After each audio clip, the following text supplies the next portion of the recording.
to welcome him to the presidency of Ghana. Just around this same period, the German president will be given a taste of a typical Ghana culture, where the Wulomos are performing the typical traditional dance.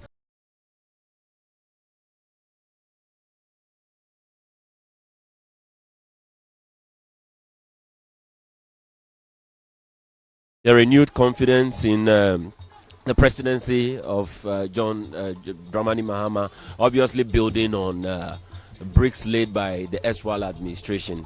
So it is important that we look at the real reasons for this visit, and my understanding is that a number of things have been tabled for this particular visit. On our side, we are considering the economics, the politics, the trade, and also the geopolitics. And I want to believe that the German presidency being here also have some geostrategic reason for which reason they are here. So hopefully we'll discuss that as and when it goes. That's very important. So on your screens are the typical cultural display or a reflection of the typical Ghana culture. And they are the ones privileged here to welcome the visiting German president. I told you earlier the two countries' relationship dates as far back as 1951, when Germany officially opened an embassy in Ghana, and in the same year in 1951, Ghana also opened an embassy in Germany. But of course, if you have read history, you have read the history of education, or you are somebody who is a theologian or a typical Christian who has followed how Christianity surfaced in a part of this world, you would notice that Germany has had this relationship with Ghana as far back as 1661, when the preacher Wilhelm Müller from Hamburg was appointed preacher for the Danish colony on the Gold Coast of Africa. And that traces to the evangelical Ewe Church, today Evangelical Presbyterian Church. And of course, the first ever Bible translated in the local language ever, we are told, had a lot of handwriting by the Germans who actually educated us. So if you go to the Kwewu areas of the eastern region, if you go to most parts of the Volta region, if you go to most parts of the western, central, and Ashanti region, and even the northern region, the footprints of the Germans are there. Now look at the impact so far over the past few decades.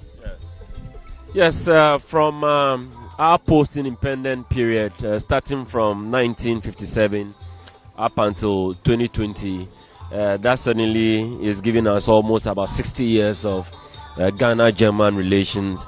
And we've seen a lot of exchanges, financial exchanges. We've seen industrial, technical assistance provided by the Federal Republic of Germany. And the figures that we've been looking at has grown from 1957. It was just around 1.5 billion euros in development aid. But between 2018 to 2020, bilateral assistance to Ghana amounted to 145 million euros. So that means that between 1957 and 2020, the cumulative support Ghana has received from Germany is about 1.57. About this trade, it can be technical, it can be training, the relationship between the two countries. Yes, it's really very important. As I was intimating, Germany literally has got some of the richest countries in there. There are the French, France, there is Germany, and so recently there was Britain, but Britain dismembered itself from the European Union since 2016. And so on your shot, the typical traditional dance of the Gans in full display as His Excellency H.E.John Dramani Mahama escorts his counterpart to cheer them up as they walk